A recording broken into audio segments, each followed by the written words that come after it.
This first recording is a short tutorial on printing progress reports for students. But when I say printing, since we're in a digital environment right now, you may instead choose to deliver these progress reports in a different way.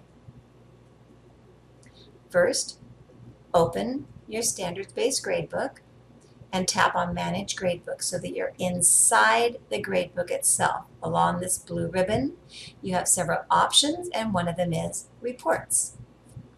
From this selection, pan down to the very last report, which is Progress by Student, and tap on that.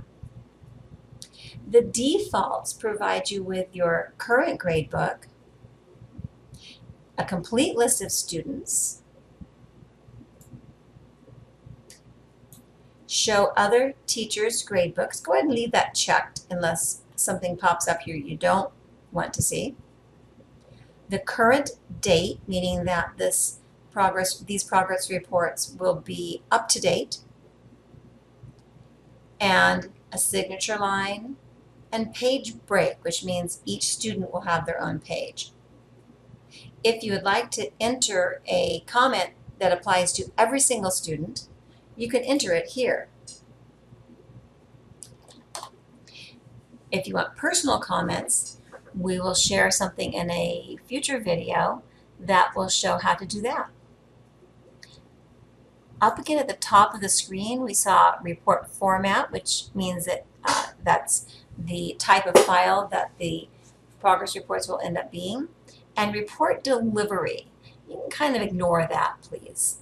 This is not a progress report that can be sent directly from this environment to parents. You will have to attach progress reports to an email or make them available to parents, but they will not go directly out of Aeries to parents. So, sticking with just the defaults, I'm going to prepare an entire set of progress reports for all my students.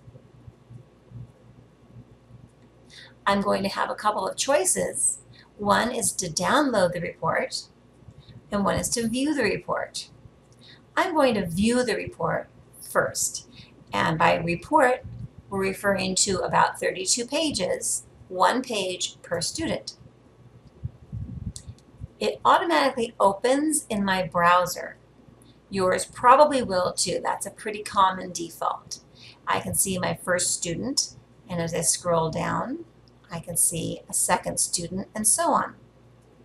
Please notice that the gray band at the top provides an overall average score for all areas. This is basically a useless number, and I would make sure to communicate that to parents.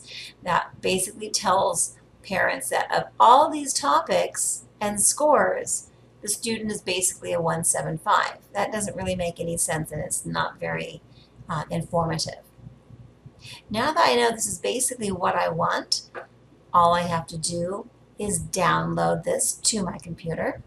And to do that, I can either go back to the tab that said download report. That's probably the easiest way. Or while looking at this, I can see there is also a download button here. Either way, when you download it, it's going to land in your File Explorer, that yellow folder that you usually see in your computer on your taskbar at the very bottom, in the Downloads folder in your Window Explorer. The name of the file is Print Gradebook and then some other gobbledygook. It's worth noting that because you may need to look for it if you've not been to your Downloads folder before.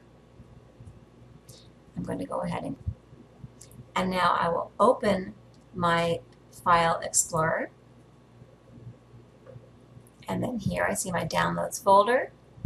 And here I see my Print Gradebook followed by gobbledygook. If I tap on that and open it, it will still be one 32-page document. And so there are a couple of ways you can split this into individual documents, and we'll talk about that in the next video.